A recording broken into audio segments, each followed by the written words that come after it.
Picture this, an Egyptian priest, robed in linen, standing atop a temple under a sky so vast it feels alive.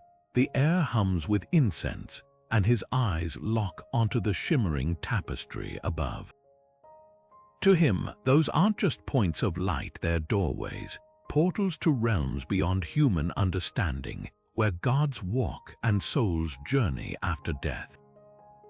This wasn't mere superstition. For the pharaohs and their sacred astronomers, the stars were bridges between worlds, woven into the very fabric of their power and faith. But why? What did they see in those celestial patterns that convinced them the cosmos held secrets far beyond our earthly realm? The ancient Egyptians didn't just observe the stars, they communed with them. Their myths spoke of celestial boats carrying the sun god Ra, of goddesses like Nut stretching across the heavens, her body a map of the afterlife, temples aligned with constellations, rituals timed to planetary movements, and pharaohs believed their divine authority flowed from these cosmic connections. But perhaps the most extraordinary idea, that certain stars, especially those near the Milky Way's shimmering band, were thresholds, places where the veil between dimensions grew thin, where the living could speak to the dead and the gods could step into our world. Imagine standing in their sandals, gazing upward, convinced that each flickering light held the potential to transport you to another reality. Today, we might call it mythology. But to them, it was science, spirituality, and statecraft fused into one. This belief shaped pyramids, guided mummification rituals, even dictated the timing of wars.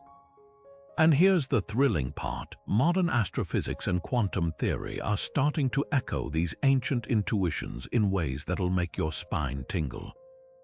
Wormholes, multiverses, the idea that space-time might fold like parchment sound familiar. Over the next minutes, we'll unravel how a civilization without telescopes decoded the sky in ways we're only beginning to grasp. You'll discover why the pharaohs staked their immortality on the stars, and what their vision might still reveal about the universe's greatest mysteries. Ready to step through the portal? Let's begin. To the ancient Egyptians, the night sky wasn't just a spectacle, it was scripture written in starlight. Every constellation, every wandering planet, even the darkness between them pulsed with divine meaning. Take Nut, the sky goddess, arching over the earth with her body speckled in celestial fire. She didn't just hold the stars, she was the stars. Each evening, she swallowed the sun god Ra, carrying him through her body to be reborn at dawn. This wasn't poetry, it was cosmology, a map of how life, death, and rebirth intertwined across dimensions. Their temples doubled as observatories, with pillars and doorways aligned to Sirius's rising or Orion's belt. Why? Because these weren't random landmarks. Sirius, the dog star, signaled the Nile's flood, a lifeline for their civilization, but also marked the return of the goddess Isis from the underworld. Orion, they called it Sa, the soul of Osiris, god of resurrection. When a pharaoh died, rituals timed to Orion's movements guided their spirit through the Duat, the star-studded realm of the dead. This was religion and astronomy fused into one seamless truth. The heavens were alive, and their movements held the keys to existence itself. And then there's the Milky Way. Where we see a haze of distant suns, they saw the celestial Nile, a mirror of their earthly river flowing through the underworld. Boat processions on the real Nile mirrored Ra's solar bark sailing through the sky river, ferrying souls between worlds. The brightest stars along this path, like the unshakable North Star, were seen as anchors, fixed points where the veil between dimensions grew thin. When a priest chanted the right spells under these stars, they weren't just praying, they were dialing a cosmic phone number, opening lines to gods and ancestors. This belief in porous boundaries between realms wasn't metaphor. It shaped their greatest monuments. The pyramid's shafts point precisely to stars like Thuban, the polar star of their era, acting as physical conduits for the pharaoh's soul to ascend. The Book of the Dead spells it out. The deceased must navigate stargates guarded by deities, reciting passwords to progress. Fail, and your spirit stalls. Succeed, and you merge with the eternal light of the imperishable stars, what they called the Ak, the transfigured dead who dwelled among the cosmos. What's staggering is how consistent this vision remained for thousands of years. From the Old Kingdom's pyramid texts to the New Kingdom's tomb paintings, the message never wavered. The sky wasn't a ceiling. It was a membrane, and the stars, they were pinpricks where the divine shone through. The story begins in darkness, an infinite, swirling void the Egyptians called none. Not empty, but teeming with potential, a cosmic ocean where time and matter hadn't yet taken shape. From this primordial soup, the god Atum willed himself into existence, the first light in the endless night. And here's where it gets fascinating. Atum didn't just rise from the waters. He was the waters, a divine singularity containing all that would ever exist. His first act, spitting forth Shu, god of air, and Tefnut, goddess of moisture, not just as separate beings, but as extensions of the cosmos itself.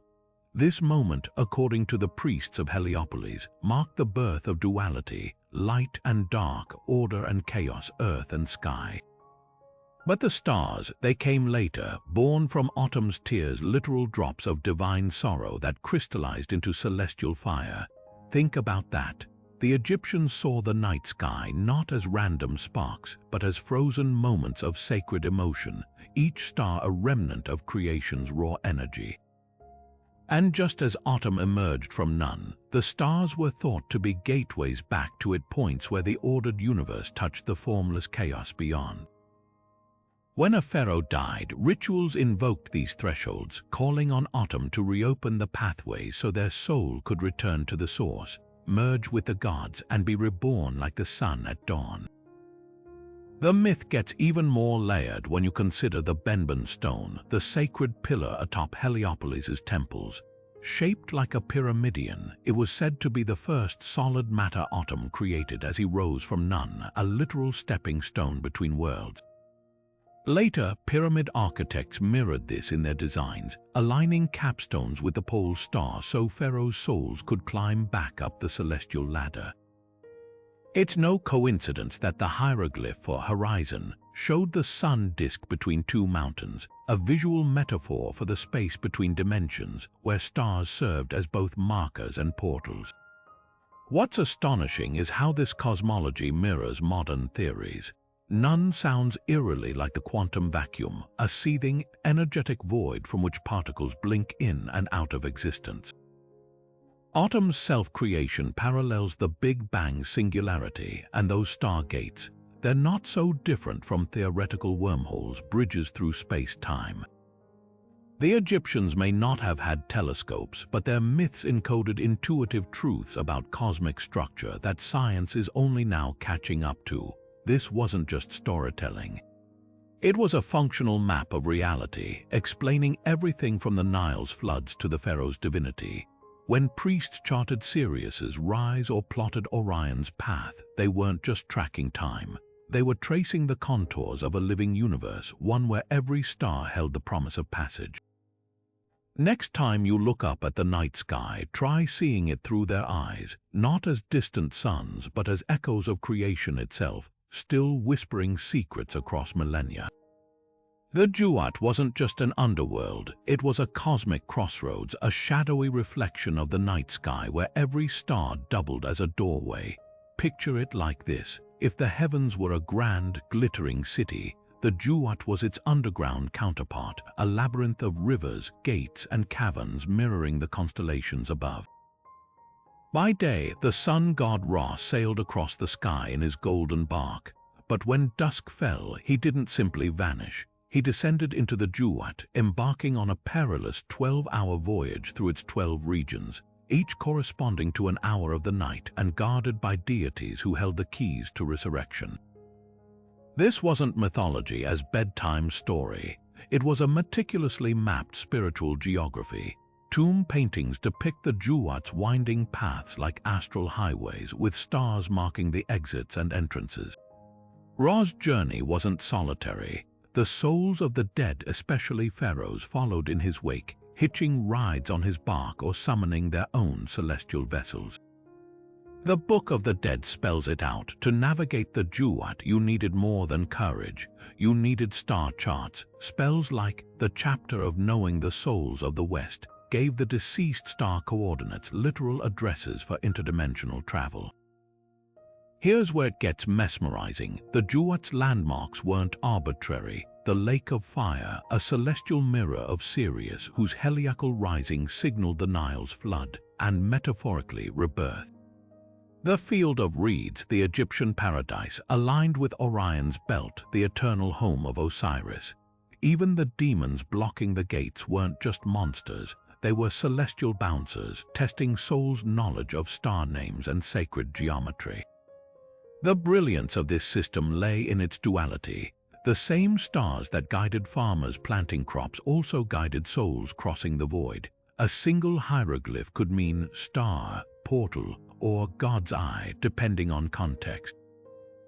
When priests chanted hymns to the imperishable ones, the circumpolar stars that never set, they weren't just praising distant lights. They were calling on fixed points in the cosmic matrix, anchors holding the fabric of reality together. Modern archaeology reveals how literal this belief was. Pyramid shafts aligned to Thuban or Orion weren't just symbolic. They were launch chutes for the Pharaoh's soul, engineered to harness celestial energy. Coffin texts describe the dead transforming into light swallowers, beings who could absorb starlight to fuel their journey, and if you failed the Duat's trials, your soul risked becoming a shadow eater, doomed to wander the void between stars, an ancient warning that echoes our own fears of getting lost in space's infinite dark. Yet the most haunting parallel lies in Ra's nightly battle with Apophis, the serpent of chaos. Each sunrise was his victory, proof that order could pierce through entropy. Today's physicists might call this the struggle against thermodynamic decay. The Egyptians saw it as a cosmic ritual, repeated eternally because the universe demanded balance. In their eyes, the Duat wasn't a fantasy. It was the hidden circuitry of existence where stars weren't just lights, they were the stitches holding life and death together. To stand beneath an Egyptian night sky was to witness a living network pulsing with divine traffic. Every flicker held meaning, a god passing through, a soul ascending, a prayer being heard. The Duat wasn't merely their idea of the afterlife. It was the ultimate expression of their genius, a vision where astronomy, theology, and human destiny converged in one breathtaking truth. The stars weren't distant, they were doors, and every night they swung open. Engraved deep within the burial chambers of 5th and 6th dynasty pyramids, the pyramid texts whisper secrets older than the Bible, older than Homer, spells so potent they were never meant for mortal ears. These are the world's first religious writings, carved in hieroglyphs the color of dried blood, and they reveal something extraordinary. The Pharaoh wasn't just buried, he was launched. His sarcophagus, a celestial vessel, the pyramid, a launch pad of stone aimed squarely at the stars. Take utterance 267, a spell that crackles with urgency. The sky's doors are open for you, the gods' doors are thrown wide for you. You seize the sky as its flame flickers. This wasn't poetry, it was an engineering manual for the soul. Egyptologists call these ascension texts, but read closely and you'll realize they're more like flight protocols. The dead king isn't praying to the stars, he's commanding them, demanding passage through what the texts call the Akhit, the horizon zone where earth and sky bleed together. The genius lies in the specifics. Spell 310 describes the Pharaoh transforming into a falcon of gold to ride sunbeams upward, while 412 warns of stargates guarded by the ones who know, deities who test the dead with riddles about celestial geography. Fail to name Orion's correct epithet and the gate slams shut, but succeed, the texts promise, you will ascend as smoke, you will descend as dew, suggesting the Pharaoh could move between dimensions at will. Most chilling of all is how these spells mirror modern physics. When utterance 696 speaks of the ladder to heaven which trembles when the sky's wind blows, It's describing something unnervingly like Einstein-Rosen bridges, theoretical wormholes bending space-time.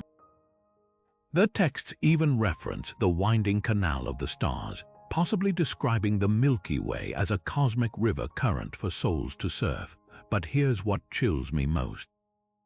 These inscriptions weren't decorative, they were functional, etched in precise locations above the sarcophagus, along the corridor axis, creating a kind of spiritual circuit board. When priests recited them, they believed they were activating a mechanism. The pyramid's narrow shafts aligned to specific stars weren't just symbolic. They were conduits funneling the king's essence toward Thuban or Sirius like a laser guiding a missile. Archaeoastronomers made a staggering find recently. The pyramid text star sequences match the night sky's precession over centuries, proof the priests updated the spells as the heavens shifted. This wasn't blind tradition. It was precision engineering for immortality. Now imagine standing in that pitch-black chamber, torchlight flickering over the words, "You will not be turned away from the light." For the pharaoh, death wasn't an end, it was countdown, ignition, and those stars overhead, they weren't watching, they were waiting. The Great Pyramid of Giza doesn't just point to the stars, it converses with them. Stand at its base on the summer solstice, and you'll witness something uncanny. The shadow it casts aligns perfectly with the Milky Way's shimmering arc, as if the structure itself is tracing a celestial roadmap. But the real marvel lies overhead. The three pyramids of Giza don't just mirror Orion's belt in a rough approximation. They replicate its exact proportions and orientation from 10,000 years ago, frozen in limestone like a cosmic snapshot.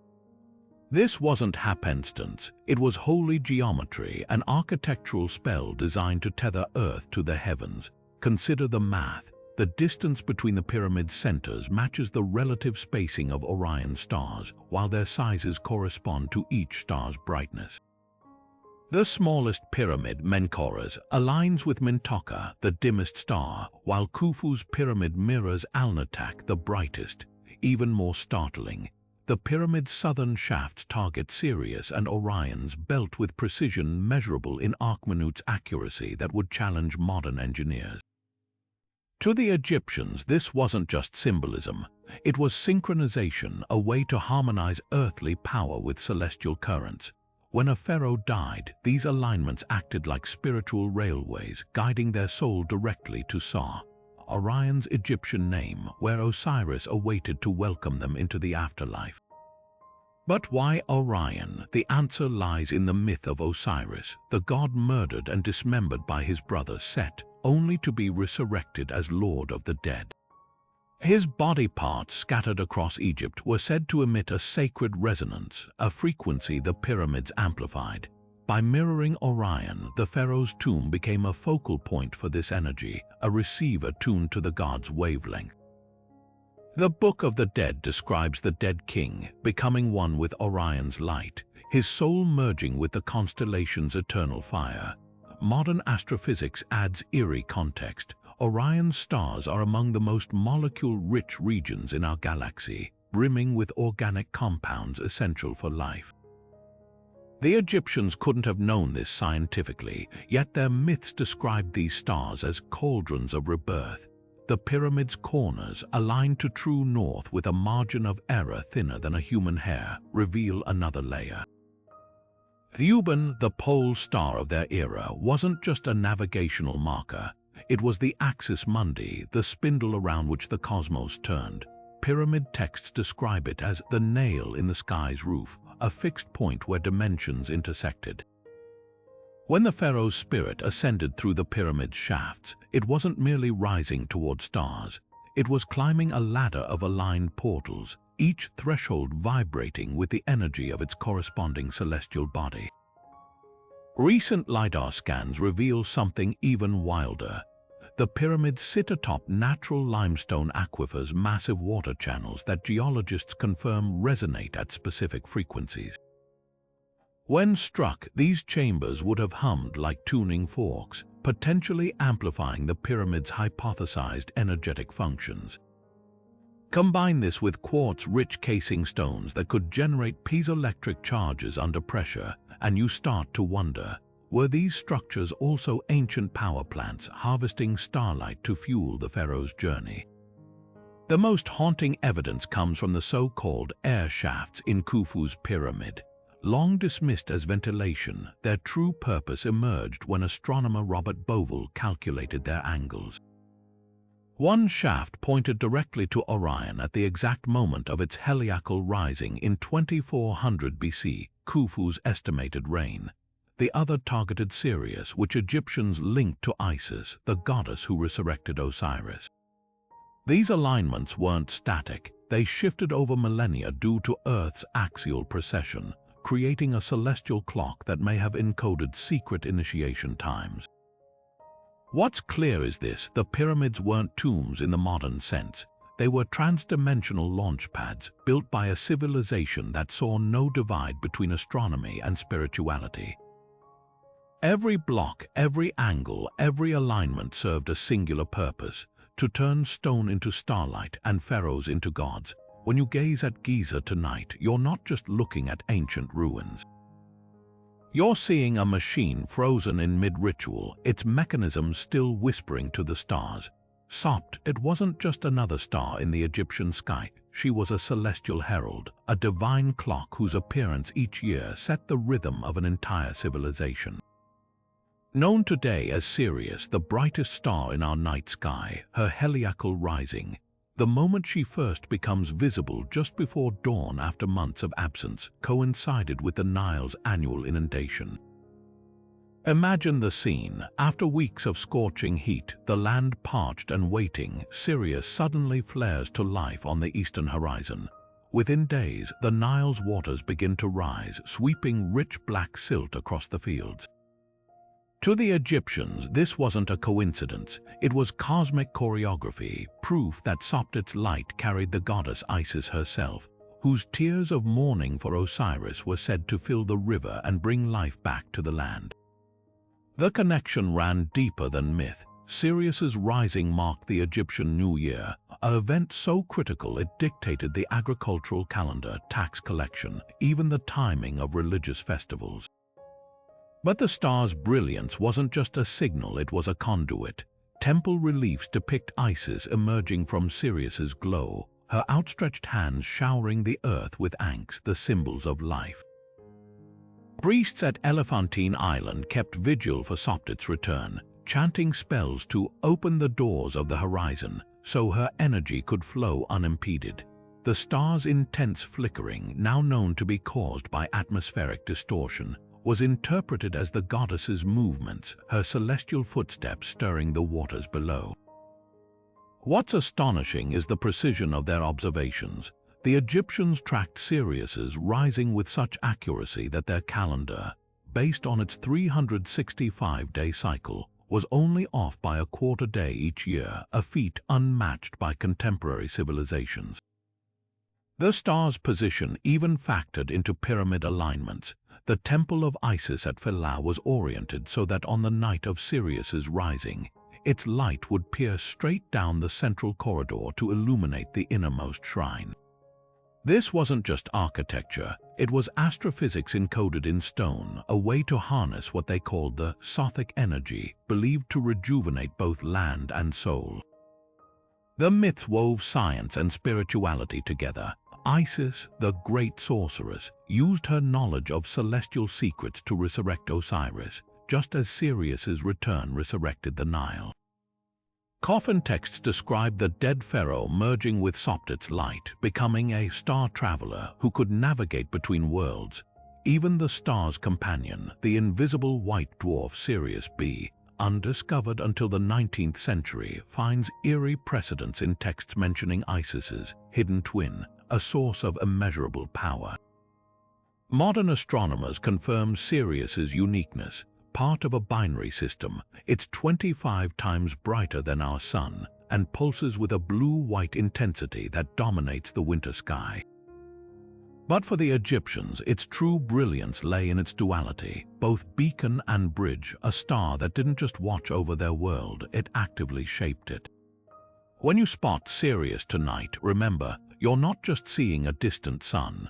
You're glimpsing the same celestial doorway that, for millennia, whispered to an entire civilization that the universe was alive, listening, and intimately connected to the rise and fall of their sacred river. Nut's body didn't just arch over the earth, it was the sky itself, a living canopy of flesh and fire stretched from horizon to horizon. Every night, the Egyptians watched as this goddess swallowed the sun whole, her star-studded belly glowing with its passage until dawn birthed it anew. But her role went far beyond a celestial backdrop. Those shimmering points on her body weren't mere decorations. They were rungs on a ladder, handholds for the dead, especially pharaohs, to climb into eternity. Picture her stretched eternally, fingertips and toes touching the four corners of the world, her spine a Milky Way highway, each vertebra a stepping stone between realms. The pyramid texts call this the ladder of the gods' ascent, describing pharaohs scaling Nut's ribs like a divine jungle gym. The sky's reed floats are set for me that I may cross on them to Ra's horizon. I grasp the sycamore's branches, I climb up on Nut's thighs. This wasn't metaphor. Temple reliefs show Nut with her arms lowered, literally offering her stars as footholds, while the Book of the Dead depicts souls as scarab beetles pushing solar disks up her legs. The imagery is visceral celestial navigation as an intimate, almost maternal act, with the goddess herself bending to guide the dead. But here's the twist: Nut's ladder wasn't static. Her stars shifted with the seasons, meaning the rungs moved. Priests compensated by creating dynamic star charts, adjusting funeral rituals to align with current constellations. A pharaoh buried in summer would take a different path than one entombed at winter solstice, their route mapped to Orion's position or Scorpio's sting. The coffin texts even warn of slipping stars, celestial steps that might vanish if climbed too slowly, stranding souls in the void. Modern astronomers gasp at the precision hidden in these myths. Nut's spine corresponds to the Milky Way's galactic plane, while the ladder stars match actual asterisms used for navigation. The thigh she offers climbers. That's the Big Dipper's bowl, whose handle points to Polaris. Even the danger of slipping echoes astrophysics. Stars do move relative to Earth over millennia, meaning a ladder built for Khufu's era would have been obsolete by Cleopatra's time. The most haunting detail lies in Nut's duality. By day, she was the sky's blue expanse. By night, she became the Duat ceiling, her underside bristling with inverted constellations, mirror worlds where souls could walk upside down, defying gravity. Tomb paintings show this explicitly. Nut's daytime body painted turquoise, her night form black with gold stars, the divide between them razor-thin. To cross her was to traverse the membrane between dimensions, a journey requiring not just courage but cosmic cartography. Perhaps that's why her image adorned sarcophagus lids, her star map belly pressed against the mummy beneath. The message was clear: death wasn't an end but a reorientation. As the earth turned, so did the deceased, passing through Nut's body like Ra, only to emerge not as the sun, but as a new star in her eternal tapestry. Next time you gaze at the Milky Way's arc, imagine it not as distant gas and dust, but as the curve of a goddess's back, still offering her spine as a bridge to anyone brave enough to climb. Buried with nobles and pharaohs alike, the Book of the Dead wasn't just a collection of spells, it was a cosmic passport, its pages filled with star maps and interdimensional passwords. One spell, uttered at the 7th gate of the Duat, declares, "I know the names of the 12 gates, I recognize the guardians' faces, I have counted the stars that mark the turning points." This wasn't metaphor, it was a survival guide for navigating the afterlife celestial checkpoint system, where knowing Orion's secret name or Sirius's true epithet meant the difference between eternal glory and becoming a star that falls endlessly. The texts reveal an entire astral geography. Spell 145 describes the Western Gate as guarded by a fiery serpent coiled around the pole star, demanding the deceased recite the exact number of fingers on Nut's right hand, a coded reference to the 5 visible planets. Another, spell 332, warns of a crossroads where the paths of Ra and Osiris intersect, marked by the alignment of Sirius and Orion. Fail to identify these landmarks, and the soul risks wandering into the belly of the crooked sky, a void between constellations where time fractures. But the most striking passages are the transformations. Spell 776 doesn't just ask for safe passage, it commands it. My bones are iron, my flesh is light, I stride upon the ladder of the bull's thigh. Here, bull's thigh refers to the Big Dipper, whose handle was seen as a celestial ramp. The deceased doesn't plead with the gods, they become cosmic forces, declaring, I am the flame that leaps from star to star, a line modern physicists might read as describing quantum tunneling. Archaeologists found proof these weren't abstract concepts. Tomb ceilings paint these gateways in startling detail, showing trapezoidal portals ringed with hieroglyphs that mirror the book's spells. The ceiling of Senenmut's tomb even charts the gates as a series of concentric circles, each labeled with a star's name and its corresponding bodily organ, suggesting the soul had to reassemble itself constellation by constellation. Recent translations reveal another layer, timing. Spells like the chapter of Coming Forth by Day specify that certain gates only open when Venus rises heliacally or when the mooring post star Polaris bears no shadow. These weren't poetic flourishes, they were precise celestial triggers, turning the afterlife into a locked system where resurrection required astronomical literacy. What chills me most, these texts span over 1,000 years with minimal alteration.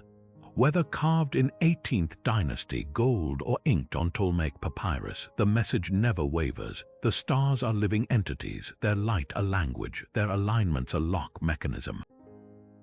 When a priest whispered, I am the scribe of the galaxy's inventory, they weren't boasting. They were stating a fact one our telescopes are only now beginning to decipher. Thoth wasn't merely a scribe of the gods, he was the architect of celestial navigation, the keeper of star maps scribbled in divine ink. Picture him, ibis-headed, clutching a palm rib to mark time, his scrolls filled not just with words but with coordinates. Ancient texts describe him as the measurer of the heavens, the one who calculated the exact angles at which certain stars, Sirius, Orion, Thuban, pierced the Duat's veil. His power wasn't just in recording knowledge, it was in granting access. When a pharaoh's soul stood trembling before the first Stargate, it was Thoth's spells that turned constellations into stepping stones. The legend of the Book of Thoth tells of a tome so potent it could open every door in the sky. Papyrus Anastasia describes it as written in celestial cipher, with chapters that vibrate in harmony with the imperishable stars. One passage allegedly contained the true names of the 42 judges who guarded the cosmic threshold's names that, if spoken correctly, would force the gates to swing wide. But here's what's chilling. This wasn't fantasy to the Egyptians. The Book of Thoth was considered so real that Greek historians like Hermes Trismegistus later claimed it was hidden beneath the Giza Plateau, protected by mechanisms that sung with the stars' own voices. Thoth's role went deeper than mythology. Temple reliefs at Khnum show him holding a notched palm rib against the night sky, measuring the distance between stars as if they were rungs on a ladder. The Dendera zodiac, a star map carved into a temple ceiling, depicts him whispering to a pharaoh, pointing at specific clusters with titles like the Spine of Heaven and the Boats of Crossing.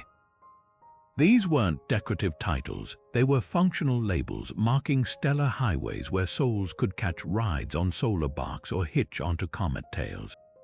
The most tantalizing clues lie in the contendings of Horus and Set, where Thoth reveals a secret to Horus.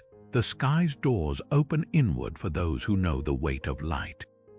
Modern scholars interpret this as a reference to the gravitational pull of stars, a force the Egyptians couldn't have quantified, yet somehow encoded in metaphor. Later, in the coffin texts, Thoth teaches the deceased how to balance Mat's feather against the heart of Orion, implying a cosmic alignment where morality and astronomy merged. But perhaps the most extraordinary evidence comes from the Tekenu, a mysterious ritual bundle found in tombs. Shaped like a curled-up figure, it was often placed near astronomical ceilings. Recent scans reveal some contained metal fragments aligned in patterns mirroring Orion's belt, a physical key perhaps to Thoth's stellar doors. Combine this with the opening of the mouth ceremony, where priests used iron-bladed tools, meteoric iron, believed to be star flesh, to reanimate statues, and a pattern emerges. The Egyptians weren't just stargazers. They were cosmic locksmiths with Thoth as their instructor.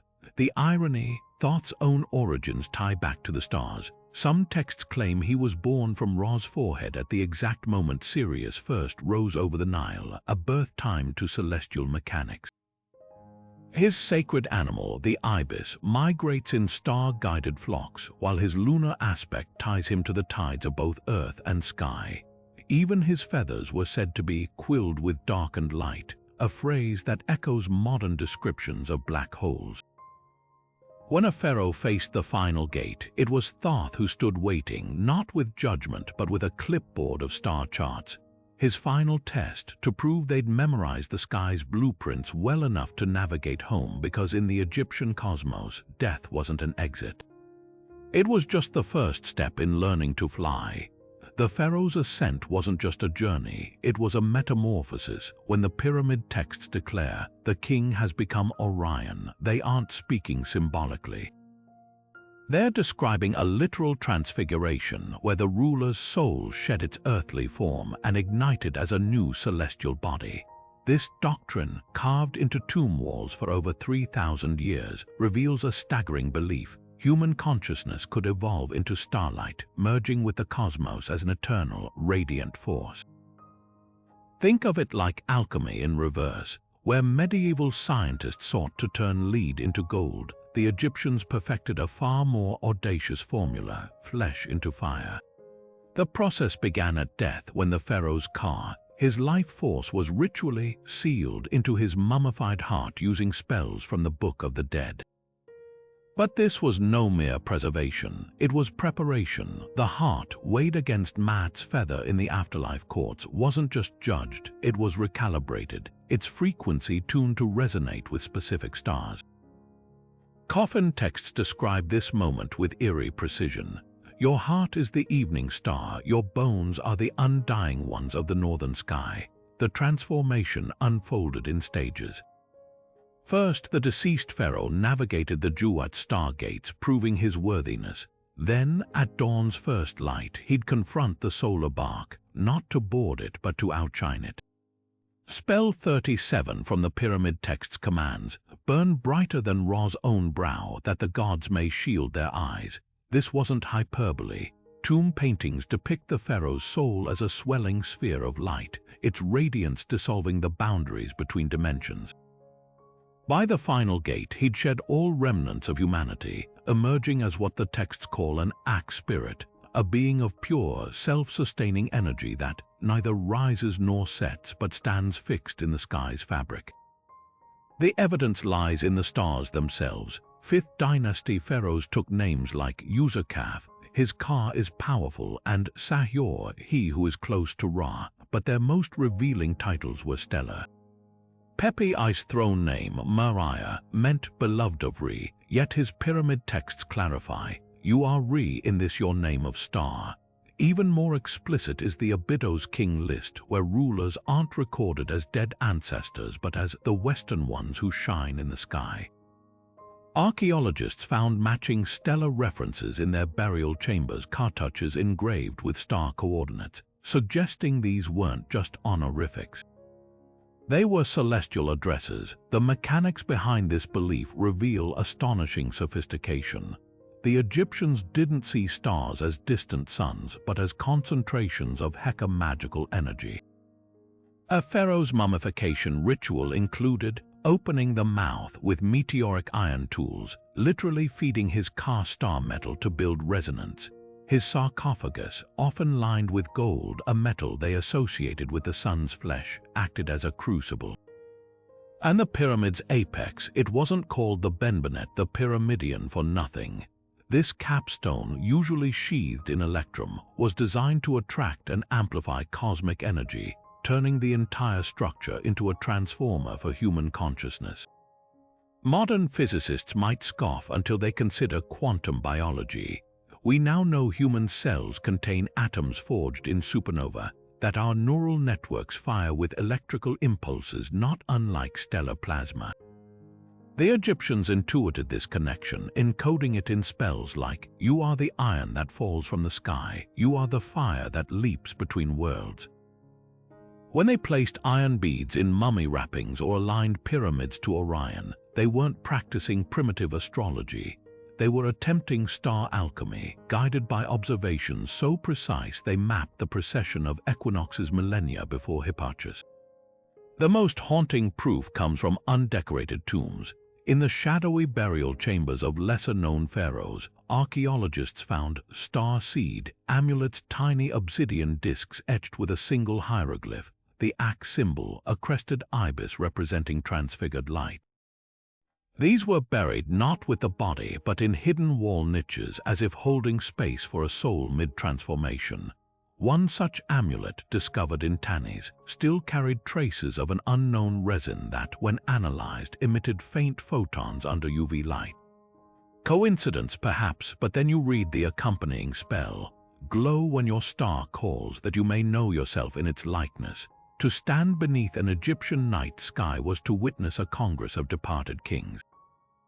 Every flicker held the potential of a pharaoh who'd earned his place among the imperishable ones, not as a subject of the cosmos, but as its sovereign. The next time you gaze at Orion's belt, consider this. 3 of those stars might be watching back, their light carrying whispers from a time when humanity dared to dream itself eternal. Walking beneath the astronomical ceiling at Dendera feels like stepping inside a cosmic blueprint, one where paint and plaster hold the secrets of interstellar travel.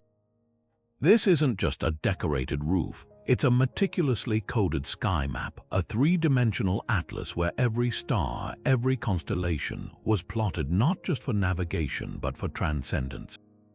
The goddess Nut stretches across the expanse, her body a highway of gilded stars, while boats of gods and souls sail along the Milky Way's current. Look closer and you'll see something extraordinary. Certain stars are marked with tiny doorways, their hieroglyphic labels naming them as Akhit, horizon points where the fabric between worlds grows thin. Dendera's ceiling isn't unique. From the Ramesseum's star charts to the Osirian celestial diagrams, these temples functioned as both observatories and portals. Priests didn't just study the stars here, they performed rituals timed to specific alignments, believing that when Sirius reached its zenith or Orion's belt kissed the horizon, the barriers between dimensions weakened. The ceilings acted like spiritual switchboards, their painted constellations serving as touchpoints for communion. A priest standing beneath Dendera's depiction of the Big Dipper might chant a spell to grasp the bull's thigh, a direct reference to using the constellation as a ladder, while incense smoke curled upward, symbolically bridging earth and sky.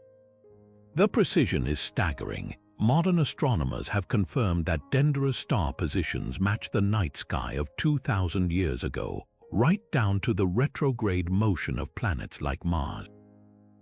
But the real genius lies in the layers. Some stars are rendered larger than others, not because they're brighter, but because they were considered more potent as gateways.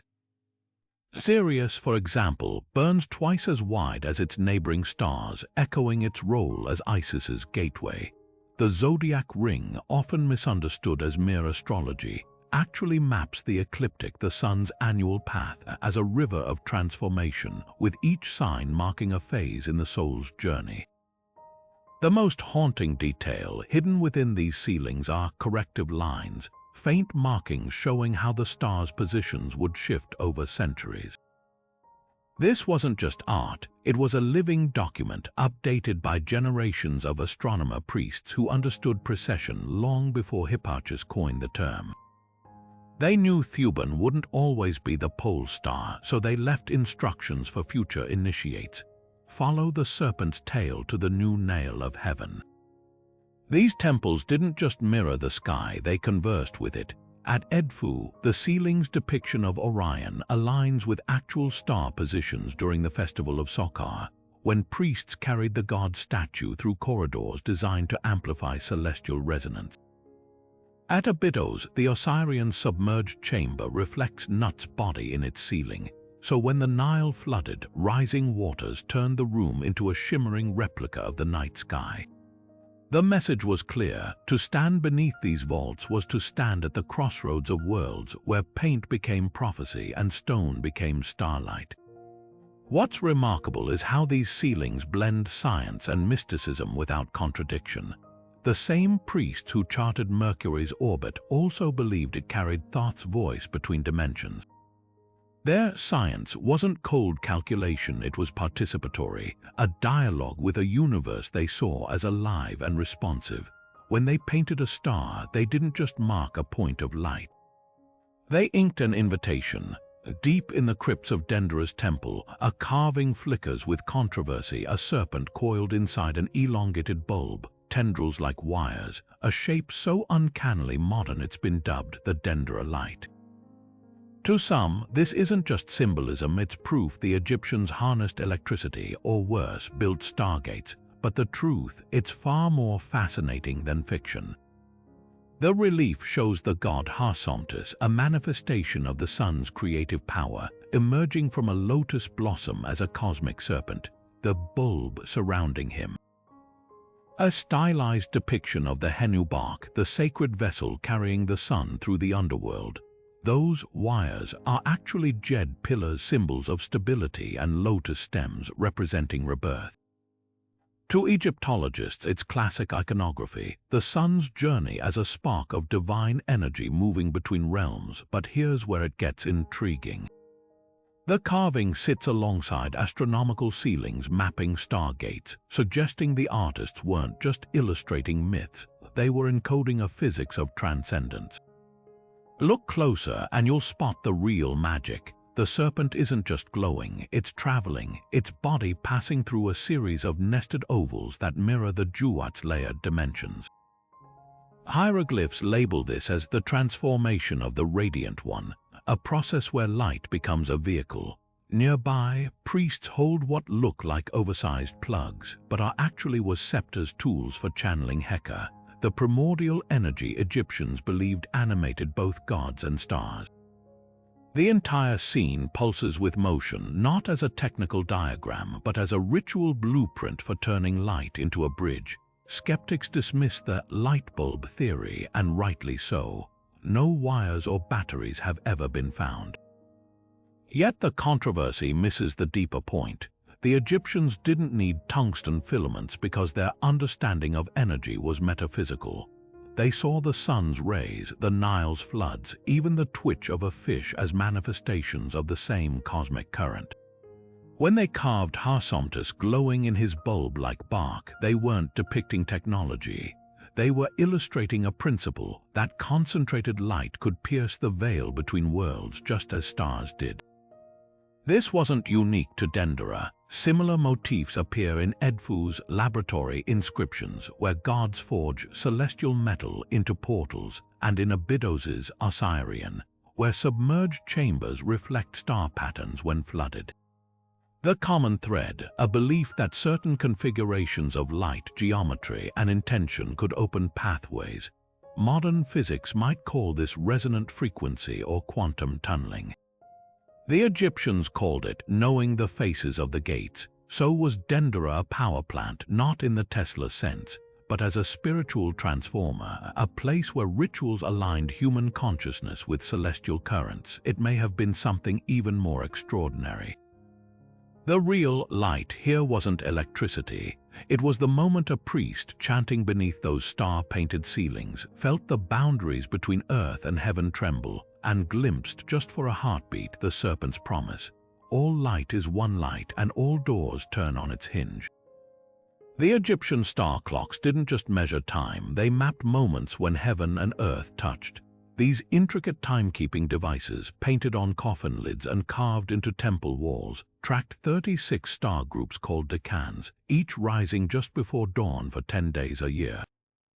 But this was no simple calendar. Each decan marked a sacred interval when the boundaries between worlds grew porous, turning celestial mechanics into a divine appointment book. Imagine priests huddled in pre-dawn darkness, watching for Sirius to crest the horizon, not merely to note the hour, but to catch the precise moment when its light could charge rituals with otherworldly power. What made this system extraordinary was its dual function. By dividing the night into 12 decanal hours, the clocks provided farmers with practical forecasts for Nile floods. Yet simultaneously, they guided pharaohs' funerary rites, temple sacrifices, and even royal coronations to coincide with specific decan risings. The Ramesside star clock at Karnak, for instance, shows decans paired with gods, proof that tracking stars meant tracking deities' movements. When the decan of the Red One, Aldebaran, rose, it signaled the hour of Sekhmet's fiery judgment. The two falcons, Castor and Pollux, heralded Thoth's wisdom pouring through open portals. The technology was shockingly precise. Tomb ceilings like Senenmuts depict decans circling the sky's north pole, their positions adjustable via sliding rules to account for precession over centuries. Some clocks even included missing decans, 5 extra days borrowed from lunar cycles to complete the solar year. These weren't corrections, they were sacred intermissions, periods when the usual rules dissolved and stargates were said to swing unpredictably. The magic lay in synchronization. During the Hour of the Crocodile, when the decan Meskhetiu Ursa Major dominated the sky, priests performed rites to strengthen the celestial spine, the axis around which the universe turned. Meanwhile, the Book of the Dead instructed souls to chant the names of all 36 decans while passing through the Duat, essentially using them as passcodes. A mispronounced decan name could strand a spirit in the void, while correct recitation allegedly triggered resonance, making the speaker's energy vibrate in harmony with that star group's frequency. Modern astronomers confirm the decan's accuracy. The heliacal rising of Sopdet Sirius still aligns with the Nile flood's onset, while decanal sequences match the ecliptic's division into 10-degree segments. But the Egyptians saw deeper patterns. The 36 decans multiplied by 10-day weeks created 360 days, a perfect circle echoed in the Great Pyramid's base-to-height ratio. 5 epigonal days dedicated to Osiris, Isis, Horus, Set, and Nephthys closed the loop, forming a sacred spiral where time and space coiled together. The most tantalizing evidence comes from the Cairo calendar, a papyrus linking decans to daily prophecies. On days when certain decans rose, notations warn of portals inhaling or gods walking backward, phrases modern scholars tie to geomagnetic anomalies that made stars appear to flicker erratically. To the Egyptians, these weren't atmospheric glitches. They were the cosmos breathing, its gates dilating to permit passage. So when a priest traced a decan's path across a star clock, he wasn't just calculating dawn. He was plotting coordinates for communion, turning the night sky into a switchboard humming with coded messages. Each decan wasn't merely a timekeeper, it was a sentry standing guard at the threshold between what we see and what waits just beyond the star's shimmering veil. The Sahu wasn't just an afterlife fantasy, it was the Egyptians' ultimate metamorphosis, a soul forged into starlight. Unlike the shadowy Ka or the memory-bound Ba, the Sahu blazed. Picture it, a pharaoh's essence distilled into pure luminosity, no longer bound by flesh or Duat, but free to ride solar winds and dance between galaxies. This wasn't poetic metaphor. Pyramid texts describe the Sahu's creation in chillingly technical terms. Your bones are alabaster, your veins are the Milky Way's currents, your skin drinks the light of Orion. A body rebuilt atom by atom into something both transcendent and terrifyingly tangible. What makes the Pharaoh extraordinary is its duality. It wasn't just a spirit among stars, it functioned as a star, emitting its own radiance while simultaneously channeling cosmic energy. Coffin texts depict it as a kind of celestial antenna, able to hear the speech of the imperishable ones, the circumpolar stars, and relay their wisdom back to living initiates through dreams.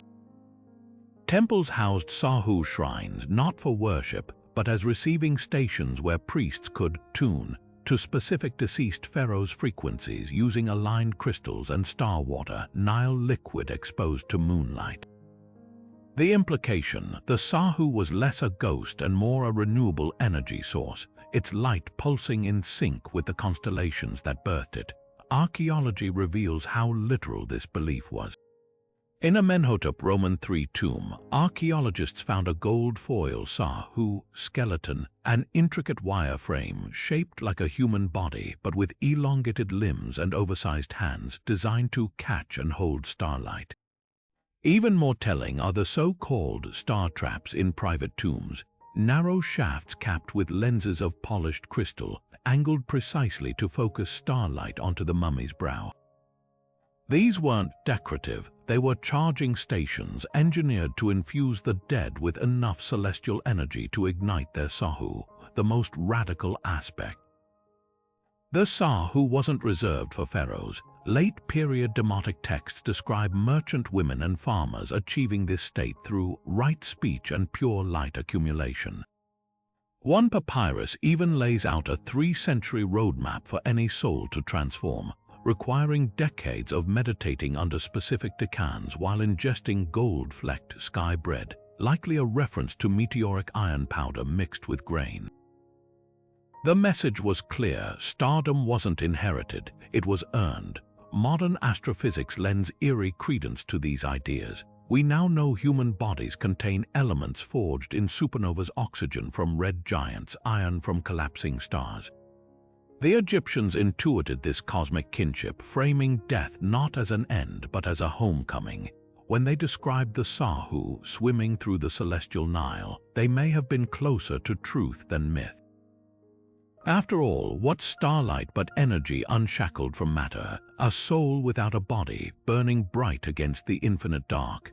The next time you gaze at the night sky, consider this: some of those twinkling points may not be stars at all, but Egyptian souls who cracked the code, their light still reaching us millennia after their earthly forms turned to dust.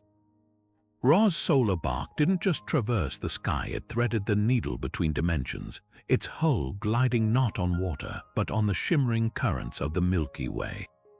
By day, it blazed across the heavens as the sun disk, life-giver to crops and kingdoms alike. But when dusk fell, Ra's journey took a darker, far more mysterious turn. The bark transformed into a vessel of shadows, navigating the Duat's 12 cavernous hours, each guarded by gods who demanded passage in the form of spells, starlight, and sometimes blood. And here's where celestial and solar lore merged into something breathtaking. Specific stars along this nightly route weren't just landmarks, they were cosmic docks where divine cargo was exchanged. Imagine Sirius as a bustling harbor where Isis boarded to infuse the bark with resurrection magic, or Orion's belt as a loading zone where Osiris transferred souls freshly judged worthy of eternity. The evidence is etched into temple walls. At Edfu, reliefs show Ra's bark tethered to stars by glowing ropes, while priests chant over miniature boat models filled with offerings, tiny replicas of the celestial ports where these exchanges occurred. The pyramid texts describe these stops with startling specificity. At the Star of the Red Eye, Ra takes aboard the flame of Sekhmet. At the Star of the Green Gaze, he leaves the tears of Tefnut. These weren't arbitrary assignments. The Red Eye likely refers to Aldebaran, whose fiery hue matched Sekhmet's wrath, while the Green Gaze aligns with Canopus, a star linked to moisture and healing. Even the bark's design played a role, its prow shaped like a falcon to harness Horus's speed, its stern a serpent's tail to ward off Apophis's chaos. But the true genius lay in timing. The Egyptians didn't just map these stellar ports, they synchronized Ra's passage with their rising and setting. When Sirius hovered at the horizon's edge at midnight, it wasn't merely visible, it was open, its light acting as a conduit for divine energy to flow between realms. Tomb ceilings depict this as a celestial trade network, arrows of light connecting stars to the bark's path, with hieroglyphic labels like, "Here, Ra trades his youth for Nut's breath," or "Here, Thoth delivers the words that turn darkness into dawn." Modern astronomy reveals an eerie precision behind these myths. The stars named as ports Sirius, Orion, Thuban form a near-perfect alignment along the Duat's supposed route, visible sequentially through the night in ancient times. Even the 12 hours of Ra's journey correspond to 12 major asterisms dividing the ecliptic. This wasn't fantasy. It was celestial cartography, a way to encode navigationally critical stars into theology. When a priest recited, "I know the ports of the imperishable ones," he wasn't just praying, he was reciting a stellar flight plan, the most haunting detail. Some ports weren't for loading, they were for launching. Spells describe souls leaping from the bark at specific stars, their essences caught in the net of Sar Orion or carried by the tides of the celestial Nile. At the port of the invisible, likely Polaris, the dead were said to step off into the sky's seams, vanishing into the fabric of the cosmos itself. Ra's bark wasn't a myth, it was a metaphysical engine, its sails billowing with solar winds, its hull scraping against the edges of reality, and those stars it docked at. They weren't distant suns, they were living terminals in the universe's grand interchange where light became divinity, and divinity, in turn, became light. On the eastern bank of the Nile, where the desert suddenly yawns wide, a ghost city rises from the sands Akhenaten, the horizon of the Atum. Built in frantic haste by the heretic Pharaoh Akhenaten, this wasn't just a new capital. It was a colossal antenna, a stone and starlight machine designed to channel the raw power of the sun disk itself. Where other pharaohs sought star portals in pyramids, Akhenaten gambled everything on a bolder vision, to collapse the boundary between heaven and earth, turning an entire city into a living, breathing gateway to the divine. The clues lie in Akhenaten's radical theology. Unlike traditional Egyptian gods anthropomorphic, distant, the Atum was pure, undiluted light, a radiant disk whose rays ended in tiny hands clutching ankhs. No statues, no temples with roofs, just open-air altars drenched in sunlight where worshippers stood bathed in the Atum's unmediated glow. But here's what's chilling, Akhenaten didn't just worship the sun. He claimed to understand its mechanics, declaring himself the sole conduit through which its energy flowed. In the great hymn to the Atum, he describes the sun disk as a doorway without bolts, pulsing with the speech of light that only the king may decipher. Akhenaten's architecture screams intentional design. The city was laid out along a precise east-west axis, its main thoroughfare stretching directly toward the sunrise so that at solstice dawn, light would flood unimpeded down the royal road like a laser beam. The great temple of the Atum had no roof, just row after row of aligned altars, positioned to create a cascading refraction of sunlight that priests described as the Atum stepping down its golden stairs. Even the palace's window of appearances, where Akhenaten addressed crowds, was angled to catch the sun at midday, turning the pharaoh into a silhouette wreathed in solar corona, a living eclipse. But the real revelation came in 2014, when archaeologists mapping the city's foundations discovered something eerie. Akhenaten's boundaries form near-perfect semicircles radiating from the central temple, matching the exact proportions of hieroglyphs depicting the Atum's rays. The entire metropolis was a scaled-up replica of the sun disk's iconography, its streets tracing the paths of divine light. Worse, or perhaps wonderfully, the city's outer stele markers aren't just boundary stones. They're engraved with star charts specifically marking Sirius, Orion, and Mercury's positions at Akhenaten's coronation, suggesting the site was chosen not for politics but celestial alignment. The most haunting evidence lies in the Amarna letters, clay tablets where Akhenaten's foreign allies complain of his obsession with sky measurements. One Babylonian king gripes that Egyptian surveyors arrived with instruments of light, spending nights counting the breadths of stars before abruptly departing. Meanwhile, workers' villages at Akhenaten contained curious artifacts, polished bronze plates with pinprick holes, later identified as primitive heliograph devices for focusing sunlight into coherent beams. What was Akhenaten attempting? The answer may lie in his body.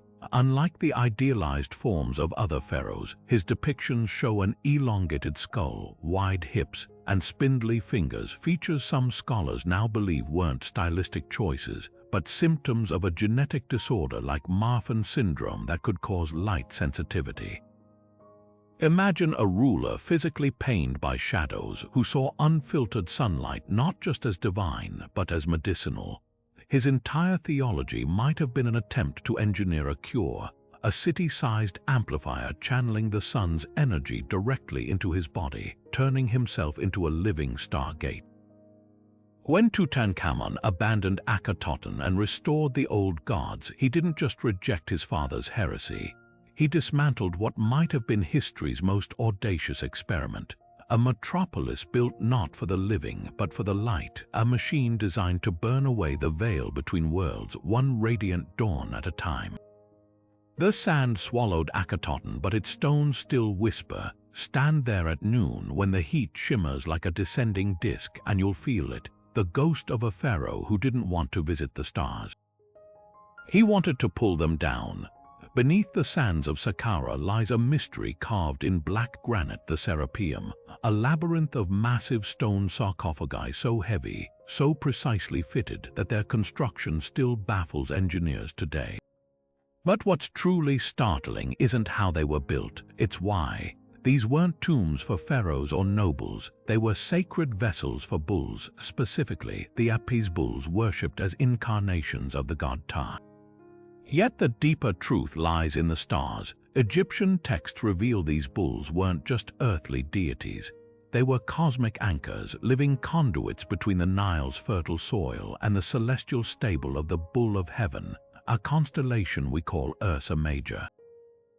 The connection is etched into temple reliefs. When an Apis bull died, its funeral rites mirrored the pharaoh's own journey through the Duat, complete with star spells from the pyramid texts. Priests buried the bull in a sarcophagus aligned to the north, where Ursa Major never sets, its eternal circuit symbolizing perpetual rebirth. The bull's soul, they believed, didn't just ascend, it merged with its stellar counterpart, becoming what the coffin texts describe as a light puller, a being capable of dragging divine energy down from the heavens to fertilize the land. The Serapeum's underground tunnels weren't mere burial chambers. They were inverted observatories, their alignment to Thuban, the pole star of that era, turning them into terrestrial counterparts to celestial gates. The most haunting evidence lies in the bull's burial rituals. Each sarcophagus lid was left slightly ajar, a practice without parallel in human burials. Hieroglyphs near the lids explain, the bull's mouth opens to the northern sky that he may feed on the milk of Nut. Recent scans reveal cavities in the chamber walls containing crescent-shaped amulets of meteoric iron, material Egyptians called the metal that eats stars. When placed in the bull's mummified remains, these became celestial teeth, tools for biting through dimensional barriers, but the true stroke of genius was synchronization. Apis bulls weren't just randomly chosen. They were selected when their birth coincided with Sirius's heliacal rising and their death's time to lunar eclipses, events the Egyptians saw as the sky's door hinges. The bull's 25-year lifespans matched the orbital period of certain stars, creating a living, breathing resonance with cosmic cycles. When a bull died, priests chanted spells to tether its hooves to the imperishable ones, binding its energy to Ursa Major's unending loop. Modern astronomers confirm Ursa Major's prominence in ancient skies, its bull-like plough shape circling Polaris like a divine herd, but the Egyptians saw deeper. They mapped the Serapeum's tunnels to mirror the constellation's movement, creating a stone and starlight circuit where each buried bull completed an earthly celestial circuit. The result, a perpetual energy exchange with the bull's souls cycling endlessly between soil and stars, ensuring the land's fertility and the cosmos's balance. Stand in the Serapeum's shadowy halls today, and you'll feel it the weight of granite, yes, but also the lingering charge of a belief so visceral it turned stone into a switchboard for the divine. Those empty sarcophagi aren't just artifacts, they're the silent witnesses to a truth the Egyptians carved in stone and wrote in light. That death wasn't an end but a transfer, a stepping through the stable door of the sky. Centuries after the last pharaohs ruled the Nile, their celestial secrets found new life in the dusty scrolls of Hermes Trismegistus, the legendary sage whose writings would ignite esoteric traditions across the Mediterranean. The Hermetic texts penned in Alexandria's shadow pulsed with the same startling vision. Stars weren't just luminous specks but sentient gatekeepers, their light humming with divine intelligence. In the Corpus Hermeticum, a passage describes the night sky as a living net, its threads thrumming with voices, each knot a mouth singing hymns of fire. Sound familiar? It's the same revelation carved into pyramid texts millennia earlier that the cosmos breathes, speaks, and opens to those who know its language. The parallels run deeper than poetry. Hermeticism's as above, so below principle mirrors the Egyptian belief that earthly temples mirrored celestial patterns. Just as Denderah's ceiling mapped stargates, Hermetic texts like the Asclepius described temples as echoes of the fixed stars, their altars tuned to specific constellations. Both traditions shared a radical idea: architecture could hack the universe's operating system. The famous emerald tablets claim that the sun is its father, the moon its mother, directly echoes Pyramid Utterance 670, where the pharaoh declares, "I am the child of Ra's brow suckled by Selkit stars." But the most striking overlap lies in their treatment of Sirius. To Hermetic initiates, Sirius was the dog star's eye, a portal for divine wisdom channeled through rituals using mirrors angled to catch its light, a practice eerily reminiscent of Egyptian light traps that focused Sirius's gleam onto altar stones. Both traditions even linked the star to canine symbolism. Anubis guiding souls through the Duat found his counterpart in Hermes Caduceus, often entwined with a dog representing Sirius's influence. The Book of 24 Philosophers, a medieval Hermetic text, takes it further. God is an infinite sphere whose center is everywhere, whose circumference is nowhere. This wasn't just metaphysics, it was a rephrasing of Nut's body stretching across the cosmos, her star-studded belly both enveloping and permeating all things. Even the Hermetic concept of the Paimanda, the divine mind revealed through light, finds roots in the Egyptian Ak, the radiant star-forged spirit. What's fascinating is how Hermeticism preserved Egypt's astral theology while adapting it for new eras. Where pharaonic priests used stone obelisks as star antennas, Hermetic alchemists employed lodestones and lenses to capture stellar signatures. Both, however, agreed on one explosive truth: the universe wasn't a machine but a vast conscious network, and stars were its synapses, firing messages across dimensions to those fluent in their flickering code. This wasn't blind imitation. The Hermetic texts amplified Egyptian ideas with mathematical precision. The Kybalions' law of vibration, that all matter resonates at specific frequencies, mirrors the pyramid texts' claim that the dead king's name must vibrate in harmony with Orion's cord. Even the 7 Hermetic principles align with the 7 celestial spheres described in the Book of the Dead, each governed by a planet god who holds a key to the gates of light. Yet perhaps the most haunting continuity lies in initiation. Egyptian tomb art shows candidates undergoing the stretching of the cord, a ritual where star alignments were measured against their bodies. 2,000 years later, Hermetic lodges required initiates to memorize the measure of the heavens, the exact angular distances between key stars as passwords for spiritual ascent. Both traditions understood to navigate the cosmos, you had to become the cosmos, etching its blueprints into your very bones. So when Renaissance magi like Giordano Bruno spoke of rising through the spheres to converse with star gods, they weren't inventing fantasy. They were reviving a dialogue begun on the banks of the Nile, one where the sky wasn't a ceiling, but a sieve, its luminous holes filtering divinity into the world for those bold enough to look up and listen. When Herodotus walked the halls of Egyptian temples in the 5th century BCE, he didn't just see priests, he witnessed celestial engineers at work. The Greek historians' accounts describe rituals so precise they blurred the line between astronomy and sorcery. One ceremony, timed to the rising of Sirius, involved priests chanting while holding polished silver tablets angled to catch the star's first light. The reflected glow would then ignite a consecrated brazier, signaling the Nile's impending flood. But here's what startled Herodotus. The priests called this catching the dog star's breath, claiming the light carried messages from the goddess Isis. To the Greeks, this was mysticism. To the Egyptians, it was applied physics harnessing stellar energy as a divine telegraph. Plutarch added another layer a century later. On Isis and Osiris, he recounts Theban priests using something called the star ladder, a ritual where initiates lay beneath perforated temple ceilings while oil lamps flickered in patterns mimicking constellations. The goal, to induce visions of the Duat, with participants reporting sensations of ascending through fire or hearing the speech of stars. Plutarch, ever the rationalist, dismissed it as mass hallucination. But modern neuroscience offers an unsettling alternative. The flickering light sequences may have triggered gamma wave activity, inducing altered states that mirrored near-death experiences. Whether by accident or design, the Egyptians had stumbled upon a neurological gateway to the very realms their myths described. Then there's Strabo's account of the Memphite star wells, shafts dug so deep they reflected the night sky even at noon.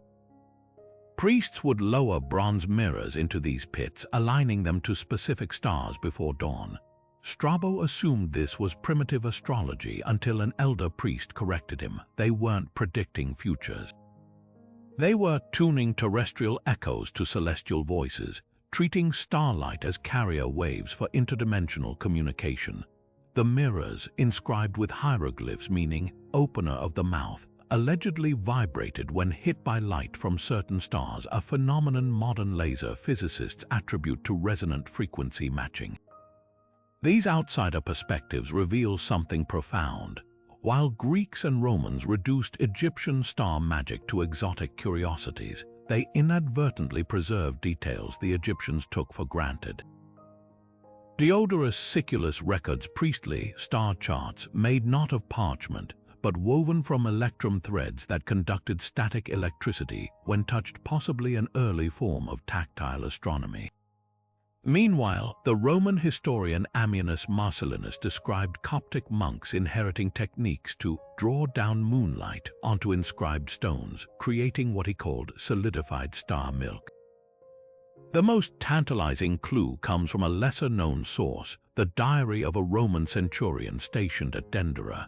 He recounts a midnight ceremony where priests extinguished all fires, then relit them using a star lens, a quartz CRYSTL Chinese letter Sirius's light into a beam so intense it scorched papyrus. The centurion, terrified, wrote that the priests then stepped into the light and were gone, reappearing moments later with hair bleached white as if by great age. Whether metaphor or misunderstood observation, this account mirrors pyramid texts describing stars as suns that burn away time. What emerges from these fragments isn't just a record of rituals, but a pattern of experimentation. The Egyptians weren't stargazing, they were reverse engineering the cosmos, treating stars as both destinations and power sources.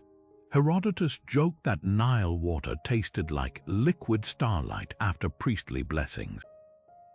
24 centuries later, spectrometers proved certain temple wells contained meteoric iron isotopes found only in deep space asteroids. Coincidence? Perhaps, but as Plutarch grudgingly admitted, no nation has ever taken the sky so seriously or understood it so strangely. It's one thing to dismiss ancient star portal beliefs as myth until you realize modern astrophysics is whispering eerily similar ideas. Take wormholes, those theoretical shortcuts through space-time often visualized as tunnels connecting distant points in the cosmos. The Egyptians called them Akhit, the horizon gateways where Ra's solar bark vanished each dusk only to re-emerge at dawn. They even mapped them as trapezoidal doorways in tomb paintings, their angular shapes uncannily resembling the warped space-time diagrams in today's physics textbooks.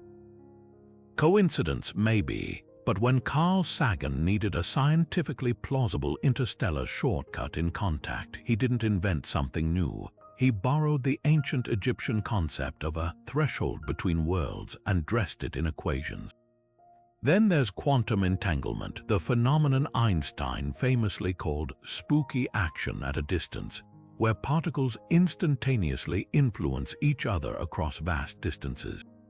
The pyramid texts describe something hauntingly similar. The king's soul is in Sirius, his shadow in Orion, yet they speak as one. To modern ears, it reads like poetic metaphor.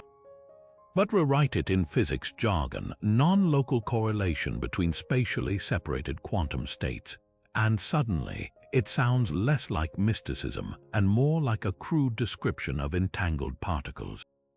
Even the Egyptian insistence that certain stars were twin portals mirrors today's theories about Einstein-Rosen bridges potentially forming between paired black holes. The parallels grow stranger when you examine dark matter. Invisible yet exerting gravitational pull, it's the modern counterpart to the Egyptians, hidden stars, celestial bodies they claimed existed but couldn't be seen, whose silent tides guided the sun's path. The Book of the Dead even mentions a veil of none, separating our world from a mirrored cosmos of inverted light, a description uncomfortably close to contemporary hypotheses about dark matter as a shadow universe. Perhaps most startling is the Egyptian fixation on Sirius. They tracked its helical rising with obsessive precision, convinced its light carried divine information. Fast forward to today, SETI scientists prioritize Sirius in the search for extraterrestrial signals due to its unusual spectroscopic signatures. Meanwhile, quantum biologists note that DNA absorbs light most efficiently at the exact blue wavelength Sirius emits, a fact that would have delighted priests who claimed the star imprinted wisdom directly into the living flesh of kings. Even Egyptian afterlife maps with their layered Duat realms and Stargates find echoes in string theory's concept of higher dimensions. When a coffin text states, "The wise soul steps sideways through the walls of heaven," it's not so different from physicists suggesting advanced civilizations might access hidden dimensions folded into space. Both visions reject the idea that travel requires moving in straight lines through visible reality. Does this mean the Egyptians knew more than we've credited? Not exactly, but their intuitive grasp of cosmic interconnectedness expressed through myth rather than math suggests they recognized patterns we're only now quantifying. They saw the universe not as dead matter but as a living network where stars weren't isolated objects but nodes in a web of resonant energy. Modern science, stripping away the poetry, arrives at a similar conclusion. At the deepest level, everything is vibration, relationship, and potential. So next time you hear about quantum foam or multiverse theory, remember the priests who chanted spells to part the curtains of the sky. They may not have had telescopes or particle colliders, but their vision of a porous, whispering cosmos where light was both message and medium feels less like superstition and more like intuition centuries ahead of its time. The real mystery isn't whether they were right in a scientific sense, but why their metaphors align so provocatively with truths we've only just begun to measure. The debate over Egypt's celestial alignments isn't just academic. It's a collision of worldviews. Mainstream Egyptologists often dismiss star portal theories as romanticized fantasy, arguing that temple orientations like those at Karnak or Dendera were symbolic nods to gods, not functional stargates. But dig deeper and you'll find cracks in that certainty. Take Nabta Playa, a prehistoric megalithic site in the Sahara predating the pyramids by millennia. Here, stone circles and slabs align with Sirius, Orion's belt, and the summer solstice sunrise with mathematical precision that can't be accidental. Archaeoastronomers like Thomas Brophy found that some stones map to stars in Orion's belt as they would have appeared 16,000 years ago, suggesting knowledge passed down through generations long before written history. Critics counter that these alignments could have served as simple calendars for seasonal rituals, yet the sophistication defies easy explanation. At Nabta, one slab's position corresponds to the distance between Earth and Orion's belt, a measurement modern astronomy calculates as about 1,300 light-years. How would Neolithic nomads grasp such a concept without advanced tools? Proponents of the lost techniques theory point to the Egyptian stretching of the cord ritual where priests used star alignments to lay temple foundations. The Edfu texts describe this as more than ceremony. The cord hums when the star's eye gazes upon it. Could this imply some form of resonant technology now forgotten? The controversy intensifies at sites like the Osirian in Abydos. Its subterranean channels, flooded during the Nile's inundation, mirror the Milky Way's path as seen in ancient star charts. Traditional scholars attribute this to mythological metaphor, but engineer Robert Bovell notes the channels also align with specific stars during the pre-dawn hours of the winter solstice, a time linked to Osiris's resurrection. The precision suggests observational astronomy so refined it borders on the empirical. Then there's the Dendera light bulb controversy, a temple relief some claim depicts an electric lamp. While most Egyptologists see it as a symbolic snake emerging from a lotus, alternative researchers highlight the temple's nearby dark room, a chamber where priests may have observed stars through narrow shafts without light pollution. Could this imply practical experiments with optics or even early attempts to harness stellar energy? The truth may lie somewhere between. The Egyptians likely blended observation with mysticism, treating light as both particle and prayer. What's undeniable is their obsessive accuracy. The slight offset in the Great Pyramid's alignment, just 3/60ths of a degree off true north, matches Earth's axial tilt during its construction. Coincidence unlikely. Whether their goal was spiritual transcendence or something more tangible, one thing's clear. When the Egyptians looked up, they didn't just see stars. They saw a network, a system, and perhaps a door waiting to be opened. In 2008, a team of experimental archaeologists and Egyptologists gathered at the Temple of Isis on Philae Island with a singular, audacious goal: to recreate a ritual not performed in over 2,000 years. Armed with polished copper mirrors, ancient Egypt's closest equivalent to modern reflective surfaces, they waited for the pre-dawn hours when Sirius would peer above the horizon. Their mission, to test whether the temple's famed catching of the dog star's breath ceremony described in Herodotus's accounts could have produced measurable effects beyond symbolism. As the first gleam of Sirius pierced the darkness, the team angled their mirrors to focus its light onto a basin of Nile water mixed with powdered hematite, a mineral linked to Isis in temple texts. What happened next sent chills down their spines. Infrared cameras recorded a temperature spike in the basin's center far exceeding ambient heat. while spectrographic analysis showed temporary changes in the water's molecular vibration patterns echoing descriptions in the Edfu texts of awakened ritual waters. This wasn't isolated experimentation. Across Egypt, researchers have been resurrecting star-aligned practices with startling results. At Karnak, a reconstruction of the stretching of the cord ceremony, where priests used star positions to lay temple foundations, revealed that the slight off-axis alignment of certain shrines wasn't an error as long assumed. When lasers simulated the ancient sighting methods using Thuban's position circa 1500 BC, the misalignment perfectly matched the star's azimuth during key lunar standstills.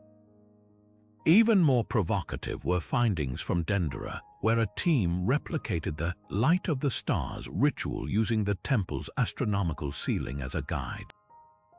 By positioning oil lamps in precise star patterns beneath the zodiac relief, they discovered the resulting flicker patterns induced gamma wave activity in participants' brains, mirroring the trance states described in priestly manuals for communion with the imperishable ones. The most compelling evidence comes from Abydos's Osirian, when researchers flooded its subterranean channels to mimic the Nile's inundation timed to Orion's culmination. Hydrophones picked up low-frequency resonances matching the 1.45 Hz Schumann resonance, a natural Earth frequency linked to human consciousness. Temple inscriptions had long spoken of the voice of Osiris emerging from these waters during rituals. Was this the scientific kernel beneath the metaphor? Even skeptics paused when, during a 2016 recreation of the Apis bull's stellar burial rites at Saqqara, electromagnetic sensors recorded unusual fluctuations above the sarcophagi precisely when Sirius transited the meridian. The effect lasted exactly 12 minutes, the same duration specified in bull cult texts for the opening of the celestial stable door. What these experiments suggest isn't that the Egyptians possessed advanced technology as we understand it, but that they mastered something potentially more profound: resonant alignment. Their rituals may have functioned like a piano tuner's fork, using celestial timings and geometric configurations to tune earthly materials to cosmic frequencies. Modern physics confirms that certain materials, from quartz to water, can record energetic imprints under specific conditions. The pyramid's casing stones, for instance, contained high concentrations of piezoelectric quartz, a mineral that generates electric charge under mechanical stress, possibly explaining ancient accounts of glowing capstones during solstice alignments. Yet the ultimate revelation lies beyond measurable data. Those who have participated in these recreations describe uncanny subjective experiences, from archaeologist Julian Hayes's account of hearing harmonic tones during a Sirius mirror ritual, to technician Mark Day's vivid dream of a falcon made of starlight after sleeping in a replica star-aligned sarcophagus. Whether psychological or paranormal, these episodes mirror the transformative visions described in pyramid texts. Perhaps the true function of these rituals wasn't to manipulate energy, but to manipulate perception, to rewire the human mind to perceive the portals the Egyptians believed were always there, woven into the fabric of the night itself. After thousands of years, the sheer scope of Egypt's celestial vision still leaves us breathless. This wasn't just stargazing, it was a grand cosmic architecture where every pyramid, temple, and ritual functioned as part of an interstellar navigation system. The Great Pyramid's shafts targeting Orion, the Dendera ceiling's shimmering star maps, the Book of the Dead's explicit instructions for navigating stellar gateways. All of it points to a civilization that didn't just wonder about the heavens. They believed with unshakable conviction that the night sky was alive, sentient, and threaded with portals waiting to be unlocked. Consider the audacity of their ambition. Pharaohs built monuments weighing millions of tons, aligning them to stars invisible to the naked eye, all to ensure their souls could climb into the cosmos. They encoded resurrection spells with astral coordinates, treating constellations like subway stops in the afterlife. Even their gods weren't abstract deities. They were celestial forces with measurable energy, their movements plotted with a precision that rivals modern observatories. The Osirian's flooded chambers mirroring the Milky Way, the Serapeum's bull sarcophagi tuned to Ursa Major's eternal circuit, the stretching of the cord rituals that turned entire temples into terrestrial echoes of the sky. This was science and spirituality fused into something transcendent. Yet the most haunting realization, we may never fully grasp the depth of their knowledge. Modern physics stumbles upon echoes of their intuition, wormholes resembling the Duat's Akhit gates, quantum entanglement mirroring their souls speaking across stars, even dark matter's invisible grip recalling the hidden currents of none. Were these mere coincidences or fragments of a lost understanding? The Egyptians didn't possess telescopes, but they spoke of Sirius B, a star invisible without them, as Isis's hidden twin. They tracked precession millennia before Hipparchus, encoded stellar distances in mythology, and built machines in stone that still defy explanation. So as we stand beneath those same stars tonight, watching Orion rise over the desert or Sirius flicker like a coded message, we're left with a question that hums across the ages. Were the pharaohs merely poets of the cosmos, spinning beautiful myths to soothe their fear of the void? Or did they, in ways we're only beginning to measure, glimpse truths about the universe's fabric, truths that our equations and satellites are now, slowly, tenderly, beginning to uncover? The night sky hasn't changed, but perhaps our eyes are just starting to adjust. What do you think lies beyond those shimmering pinpricks of light, doorways, deities, or something even stranger? The pharaohs staked their eternity on the stars as portals, but this conversation doesn't end with ancient Egypt. Have you ever stood under the night sky and felt that eerie sense of connection, as if the constellations were whispering secrets just beyond hearing? Maybe you've spotted Sirius blazing on the horizon or traced Orion's belt and wondered, could there be more to these patterns than meets the eye? Drop your wildest theories in the comments below. Are the stars truly gateways, as the Egyptians believed, or is there another explanation for humanity's timeless obsession with celestial thresholds? If these mysteries light up your curiosity like a supernova, don't let the journey stop here. Hit that subscribe button to join our crew of cosmic explorers. We're just getting started. Next week, we're venturing deep into the jungles of Mesoamerica, where the Mayans built pyramids aligned to portals they called star roads. Imagine a civilization so attuned to the heavens, they designed entire cities as mirrors to the Pleiades. You won't want to miss this next chapter in humanity's quest to touch the stars. Until then, keep looking up, because the sky isn't just a ceiling, it's an invitation.